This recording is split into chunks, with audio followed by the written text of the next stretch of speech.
Ir savižudybės vyrai daro iš esmės dėl vienos tokios bendrinės priežasties, tai todėl, kad jie neturi pakankamai stiprios gyvenimo prasmės. Ir šitą prasme, jinai sukūriama yra iš dviejų arba net trijų, bet svarbiausia pirmų dviejų pagrindinių elementų. Tai yra, pirmiausia, vyras turi turėti pakankamai stiprią ir taiklę gyvenimo svajonę arba kažkokį norą arba poreikį, kuris jį užkuria ir motyvuoja apskritai būti, apskritai gyventi, apskritai veikti, taip sakant, pirštą pajudinti.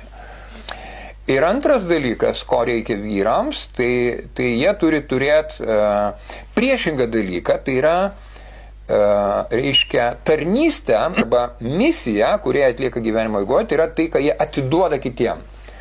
Tai yra kažkoks tai gebėjimas, profesija, produktas, kažko tai kūrimas dėl kitų žmonių arba kažkokio malonumo arba vertės teikimas klientams, visuomeniai, žmonijai ir aišku visų pirma, reiškia savo artimiausią aplinkai, tai yra šeimai. Ta misija turi būti taip pat pakankamai taikli ir pakankamai stipri.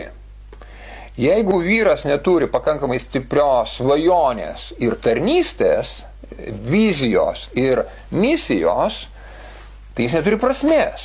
Tai yra, kitaip sakant, jis neturi apytakos, energijos apytakos, kuriem duotų gyvybingumą.